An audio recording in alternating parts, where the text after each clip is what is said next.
All right, everybody. Got a great book to share with you today. It's called The Rabbit Listened, and it's written by Cori Doerrfeld. And I've been sharing yoga with this story all week, and so while it's fresh on my brain, Matilda Jane, and it's going to help me, it looks like, we're going to share with you a little bit about that story and how you can do it with your yoga, okay? All right, so the story starts off with a little character in the book named Taylor. Now, you can make Taylor a boy or you can make Taylor a girl. I think it doesn't matter what you want to choose. And Taylor loves to build. So Taylor builds with the block center and has a great big tower, and then a terrible, no good, very bad thing happens and everything comes crashing down. So this is a story of how different animals then come to comfort Taylor. But it is the rabbit that listens. And it's the rabbit that we want to be, okay? We want to be the rabbit for one another. So put your bunny ears up on your head and then breathe in and fill your body up with air and then deflate your ears. And let the air come out your body and let your ears deflate. All right, breath in. And then exhale and let it go. Try it one more time. And breath out and let it go. So the idea is with the breathing in and the breathing out, when you sip in the air like that, like a bunny, you might can lengthen the inhale, which is great because you can fill up the body with lots of good breath, and then let the air out on the exhale. And the sipping just maybe helps you increase an inhalation. All right, so the first animal that comes along, wants Taylor to talk about it. Let's talk about it. But Taylor doesn't feel like talking, so the chicken doesn't stay around for long. Now, to be a chicken with your body, you can try two things here. We could be the dude rooster, right? We could be the guy chicken, and we can take our wings together behind us, and we can rock up on our tootsie toes. And then you can walk around in your space and crow like he does. Do a cock-a-doodle-doo, wake everybody up in the barnyard for the mornings like this.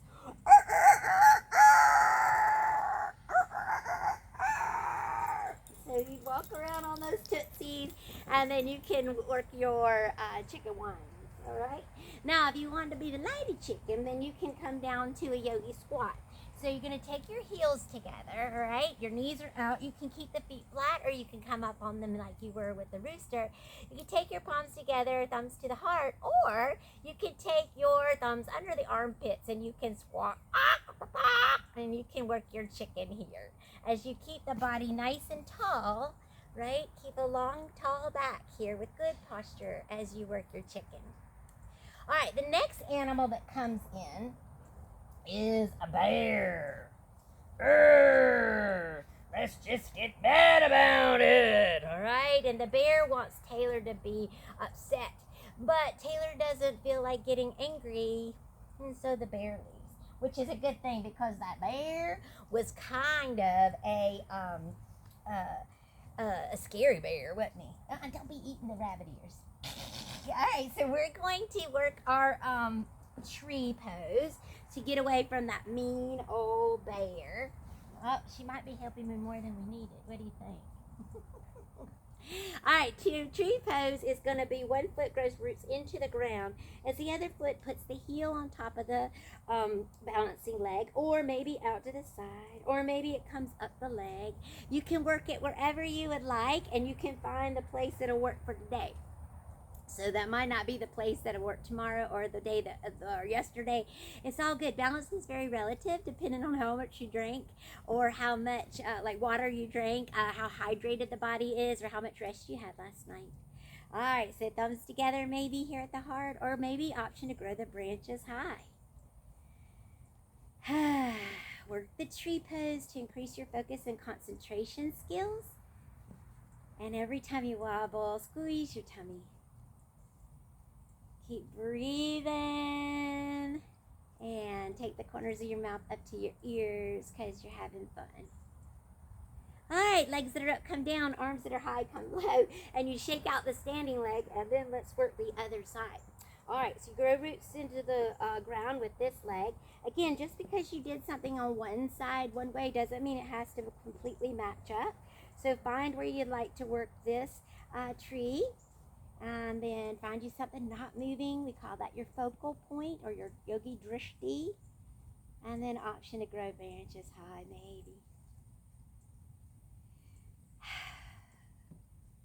Keep breathing. Every time you wobble, squeeze your tummy. Lots of little muscles are getting a chance to work. Relax your shoulders, smile on your face. And then relax your tree. The arms that are high come low, and the leg that's up comes down, and you shake everything out. All right, that's great, because every time we disengage, then we can start again and work really strong and really work more effectively when we let go of everything in between the poses. Now, the next animal that comes in is not a Matilda Jane. What are you after in there, girl?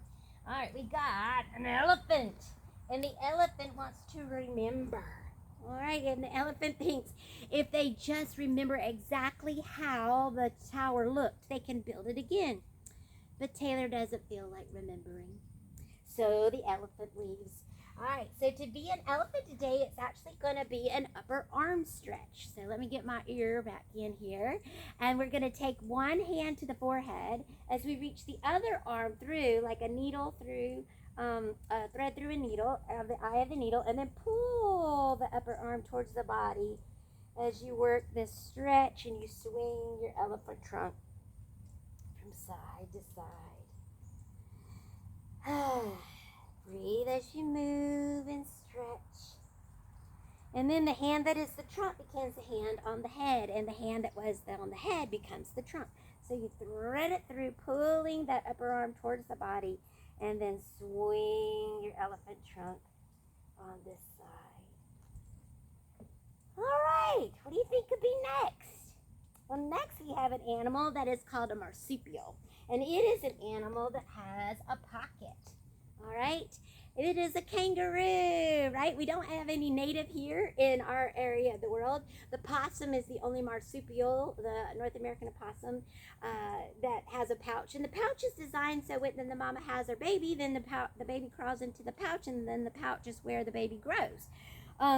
The baby can eventually jump out and jump back in and jump out and jump back in. So the kangaroo comes in with this big old pouch and says, let's just throw everything away. Let's just clean everything up. We can put it all in my pouch and tidy up, and you will feel better when everything is clean. Taylor doesn't feel like cleaning. All right, so what we do for kangaroo pose is we're going to take our nose over our toes, and then we're going to send our hips farther back as we bend the knees, taking our arms down by our side like the kangaroo ears as we lift them up. And then we have a pouch here that we can put all those blocks and things in. Woo! This is a hard working pose. You're working all the muscles in the lower body and all the muscles of the body. Yogis call it chair pose. Today we're working it as a kangaroo. Relax your shoulders, smile on your face. And then breath in, and out as you come out of the pose, all right? And you shake, shake, shake. All right, the next animal is an animal that doesn't even want to think about a bad thing that could happen. All right, do you have me an ostrich in there, Tilly? What you got it? Yes, you're eating. Oh, no, you're eating my song paddles. That's what you're eating. Oh, no, not that one. All right, keep looking, Miss Brown. Keep looking. Here's the elephant. Here's the rabbit. Here's the ostrich. All right, here's the ostrich. It's a small toy, which is kind of ironic since that it's really one of the biggest animals here. Like the elephant is a bigger animal. And so what the ostrich does is put his head in the sand. Now, I don't know if this is true or not. I'd like to do some Googling to see. But the idea is that the ostrich, if it can't see the trouble, then there's no trouble to be had, right? So this idea of denying is when we pretend like a bad thing's not happening. So that's what the ostrich wants Taylor to do. All right, take your legs nice and wide, and then you're going to put your fist on your hips like you are a powerful superhero. All right, and then you're going to lean the head forward and take one hand towards the mat and one hand towards the sky. Now the hand towards the sky can be the wing of the ostrich, and the hand on the mat can be its head. Its head that's buried in the sand. All right, then the hand that is high comes low, and the hand that is low comes high, and you can work the ostrich pose on this side. So the opposite wing is high to the sky as you twist, and let this arm represent the head in the sand. All right, take both hands back down to the floor. Take your fists to your hips and be really strong in your low body and strong in the core of your body as you breathe in and lift yourself up from that pose that we will say was our ostrich today. All right, so next we have a sneaky snake. And the snake thinks that Taylor should go and knock down someone else's. You think that's a good idea? Oh, I hope you are saying no, because we know that when we have difficult feelings, it's okay to experience them, but we don't want anybody to get hurt or anything to get broken. Or we don't even want to, when we say nobody gets hurt, we're talking about ourselves as well. And so the idea with the snake pose is you put your belly down on the ground, all right, and then you're going to send your snaky toes away back behind you, and you can be lifted like I am here, or you can keep it lower with the elbows down. You're helping too much, I think. You think, Matilda Jane? Are you having fun with all these things to chew? Don't chew the ostrich. Oh no. All right, elbows under the shoulders. Pull the elbows towards your body. Arms into the floor. And like I say, you can lift up and get more bend in the back if you want to work your snake pose with a little more bending for your back or extension for your back. But only do what your body says is okay, because some people that doesn't feel good when their body's not warm.